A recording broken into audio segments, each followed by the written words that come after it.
संत रामपाल महाराज जी हैं, तो उनको मतलब पगड़ी से सम्मानित किया, कई खापों ने मिलकर सम्मानित किया, तो आप कितना सहमत है उनसे? मैं बिल्कुल सहमत नहीं, पर अगर ये आस्था नहीं है और मैं इसको गलत मानती हूँ। आज आप इंसान हैं, आपके तन पे कपड़ा है, कल आप 84 लाख योनियों में होंगी, क्योंकि आपने पूर्ण गुरु नहीं किया, आपने भक्ति नहीं की, निश्चित ही आप 84 लाख योनि में जाएंगे, वहां पर आपको तन पे कपड़ा नहीं मिलेगा।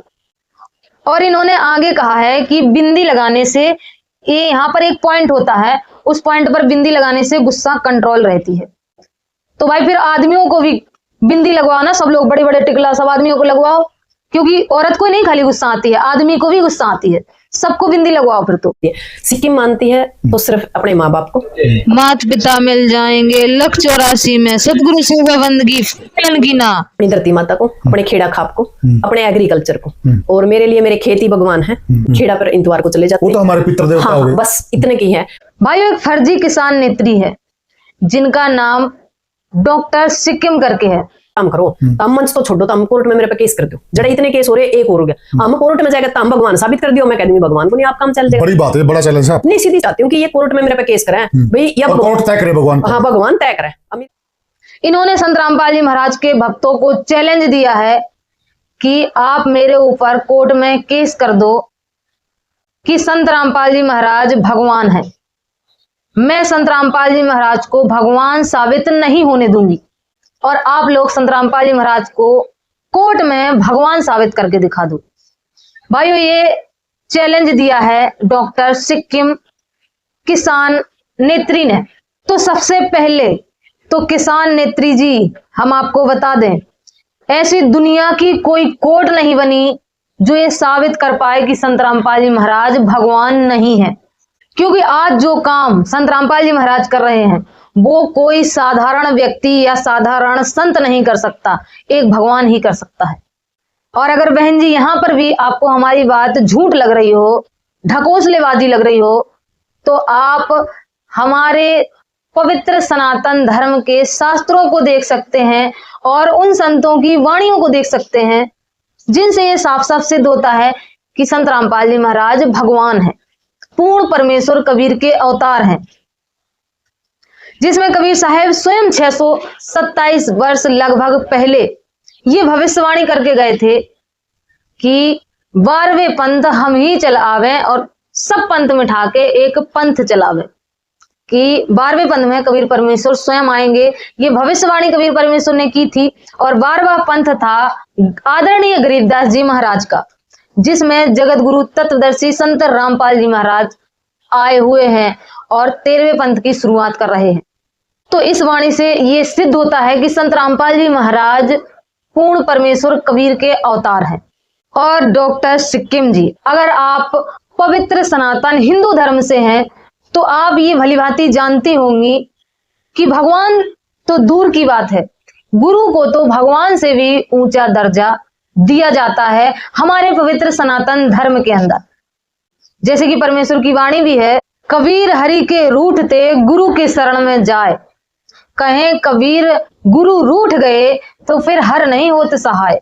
वाणी स्पष्ट करती है कि गुरु रूठ गया अगर तो फिर परमात्मा परमेश्वर भी सहायता नहीं करता, इसलिए गुरु को नहीं रूठना चाहिए।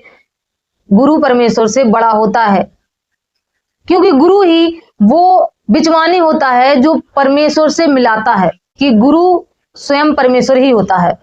गुरु बड़े गोविंद से मन में देख विचार, हरि सुमरे सुवार है गुरु भजे होए पार, कि जो व्यक्ति बिना गुरु के भक्ति करते हैं उनका कभी मोक्ष नहीं होता, और जो पूर्ण गुरु से नाम दीक्षा लेके नियम में रह के भक्ति करते हैं उन्हीं का मोक्ष संभव होता है। तो देखिए, जब डॉक्टर सिक्किम जी से पूछा गया कि क्या आप संत रामपाल जी महाराज को भगवान मानती हैं, तो इन्होंने साफ इनकार कर दिया। जितने भी धर्म ग्रंथ हैं ये सबको झूठ मानते। ये तो मतलब हर जितने भी आज तक गुरु या महापुरुष हुए ये तो सबसे ऊपर इसको संत रामपाल को मानते हैं। ये कहते हैं कि जितने भी भगवान हुए या जितने भी महापुरुष हुए वो सारे संत रामपाल के नीचे हुए। यह भी चीज हमारा समझता बैर है। तो भाई आप ना मानिए, कोई जरूरत नहीं आपको भगवान मानने की, क्योंकि परम पूज्य संत रामपाल जी महाराज का जो मार्ग है वो जोर जबरदस्ती का नहीं है। जो ज्ञान से आता है उसको संत रामपाल जी महाराज दीक्षा देते हैं और नियम देते हैं। जो मर्यादा में रह के भक्ति करता है उसको मोक्ष प्राप्त होता है। वरना यहाँ पर संत रामपाल जी महाराज के मार्ग में भीड़ नहीं बढ़ानी है, किसी भी एरे गेरे की कोई जरूरत नहीं। आपको नहीं मानना तो बिल्कुल मत मानिए, कोई जरूरत नहीं। डॉक्टर सिक्किम जी, आप तो एक छोटे मोटे से क्षेत्र की किसान नेत्री होने के बाद आपको इतना घमंड है, आपके शब्दों से साफ साफ अभिमान झलक रहा है। उन लोगों के बारे में सोचिए जो संत रामपाल जी महाराज के आज भक्त हैं। पूरे भारत की मीडिया उनको छापती थी, अपने अखबारों में मोटी मोटी हेडलाइन से उनका नाम छपता था। बहुत बड़ा मुकाम हासिल कर चुके थे राजनीति में। लेकिन जब से उनने संत रामपाल जी महाराज का सत्संग सुना तो राजनीति को दरकिनार करके संत रामपाल जी महाराज की शरण ग्रहण कर ली। तो यहीं से आप अंदाजा लगा सकते हैं कि संत रामपाल जी महाराज हैं कौन। ऐसे कई सारे नाम आपको गिनवा सकते हैं, कई सारे लोग आपको मिल जाएंगे, उनसे मिलवा सकते हैं जो राजनीति को छोड़कर संत रामपाल जी महाराज की शरण ग्रहण कर चुके हैं, सारी मान बड़ाई भूल कर आधीनी स्वीकार कर चुके हैं। और वो आधीनी इसलिए स्वीकार कर चुके हैं क्योंकि वो आत्म ज्ञान उनको हो चुका है कि इस मनुष्य जन्म का सिर्फ और सिर्फ एक उद्देश्य है, मोक्ष कराना। मनुष्य जन्म दुर्लभ है, ये मिले न बारंबार, तरवर से पत्ता टूट गिरे बहुर न लगता डार। क्योंकि वो जान चुके हैं कि अगर एक बार मनुष्य जन्म खत्म हो गया तो फिर 84 लाख योनियां भोगने के बाद ही मिलेगा, और अगर पूर्ण संत नहीं आया तो व्यर्थ ही है। और आपको ये ज्ञान नहीं है, इसलिए आप इस तरीके की बड़ी बड़ी बातें कर रही हैं। आज आप इंसान हैं, आपके तन पे कपड़ा है, कल आप 84 लाख योनियों में होंगी, क्योंकि आपने पूर्ण गुरु नहीं किया, आपने भक्ति नहीं की। निश्चित ही आप 84 लाख योनि में जाएंगे, वहां पर आपको तन पे कपड़ा नहीं मिलेगा। सोचिए उस मंजर को, देखिए उस दृश्य को, याद कीजिए जो आपने कभी देखा होगा कि एक समोसे की दुकान पर, एक जलेबी की दुकान पर जब कोई जलेबी खाता है तो ये कुतिया किस तरीके से जीभ लपकती है, लार चूती है और उसके मुंह की तरफ एकटक देखती रहती है। मनुष्य जन्म में अगर भक्ति नहीं की तो एक औरत का वही हाल होता है। नक बेसर नक पे बनी वो पैरें थी हार हमेर, सुंदरी से कुतिया बनी सुन साहिब के खेल। ओ पर्दे की सुंदरी सुनो संदेशा मोर, अब गांत उगाड़े फिरती हैं वो करे सराय शोर। परमेश्वर कहते हैं कबीर साहिब कि इस भक्ति के बगैर ये स्त्री, ये औरत, ये नारी जो आज गहने पहने हैं, कपड़े पहने हैं, भक्ति ना करने से, सद्भक्ति ना करने से अगले जन्म में उसको कुतिया का जन्म मिलता है और फिर वो सरायों में, गलियों में बिना वस्त्र के घूमती है। और पति कितने होते हैं आप स्वयं देखी होंगी। तो डॉक्टर सिक्किम जी, बिना भक्ति के कुतिया बनने से अच्छा है कि भक्ति करके, पूर्ण सदगुरु की शरण ग्रहण करके मोक्ष की प्राप्ति करवा ली जाए। बिल्कुल संस्कृति में है, धागा बांधना संस्कृति में है, तिलक लगाना संस्कृति में, मैं भी करती हूँ। तो इसका मतलब यूं थोड़े है कि बिंदी लगाना संस्कृति, बिल्कुल इसका भी एक महत्व है, बिल्कुल महत्व है, क्योंकि यहाँ एक पॉइंट होता है, पॉइंट और सही रहती है, और का गुस्सा शांत रहेगा। बिल्कुल। एक संत फूलोबाई हुई है, उनने नसीहत दी है, गहने कपड़े तन की शोभा, ये तन कच्चा भांडो, सतनाम भजन बिन कुतिया बनोगी, सतनाम भजो ना रानो। गहने कपड़े, श्रृंगार, बिंदी लगाना या तिलक लगाना, ये सब तन की शोभा है। एक दूसरे को देखा देखी इंसान करने लगता है।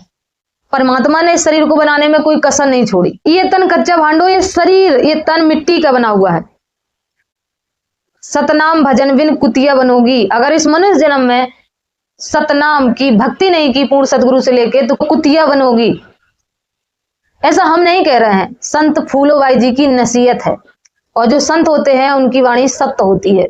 कि बिंदी लगाना संस्कृति, बिल्कुल इसका भी एक महत्व है, बिल्कुल महत्व है, क्योंकि यहाँ एक पॉइंट होता है, और का गुस्सा शांत रहेगा। बिल्कुल। तो जहां पर ये बहन जी कह रही हैं कि तिलक लगाना, बिंदी लगाना, ये तो हमारी संस्कृति है, तो भाई संस्कृति साथ में नहीं जाती। और इन्होंने आगे कहा है कि बिंदी लगाने से, ये यहाँ पर एक पॉइंट होता है, उस पॉइंट पर बिंदी लगाने से गुस्सा कंट्रोल रहती है। तो भाई फिर आदमियों को भी बिंदी लगवाओ ना, सब लोग बड़े बड़े टिकला सब आदमियों को लगवाओ, क्योंकि औरत को नहीं खाली गुस्सा आती है, आदमी को भी गुस्सा आती है, सबको बिंदी लगवाओ फिर। तो यहाँ पर डॉक्टर सिक्किम जी, हम आपको बता दें, आपको ज्ञान की कमी है। अभी तुम ये कहेंगे कि आप में ज्ञान ही नहीं है, आप ज्ञानहीन प्राणी हैं। आपको यही नहीं पता कि गुस्सा कहाँ से आती है। की जानकारी के लिए बता दें कि गुस्सा तमोगुण से आती है, और ये 3 गुण ब्रह्मा विष्णु महेश के जो गुण हैं, इनके इंजेक्शन दिन भर लगते रहते हैं। उदाहरण के लिए आप समझिए, जैसे आपका अगर बच्चा है तो उस पे प्यार आ रहा है, मेरा बच्चा दुलारा है, तो समझ लीजिए कि विष्णु भगवान का इंजेक्शन लगा है सतगुण का। और अगर वहीं पर कुछ गलती कर दी बच्चे ने तो एकदम से गुस्सा आए, मार चपाटे खींच के मार दिया, चाहे बाद में पछताना पड़े, वो होता है शंकर जी का तमोगुण जो आपके अंदर आया। तो ये सब फालतू की बातें हैं जो आपने कहा कि एक पॉइंट पर बिंदी लगा लो तो गुस्सा कंट्रोल रहती है। ये गुस्सा, ये सब कुछ ऊपर से आ रहा है।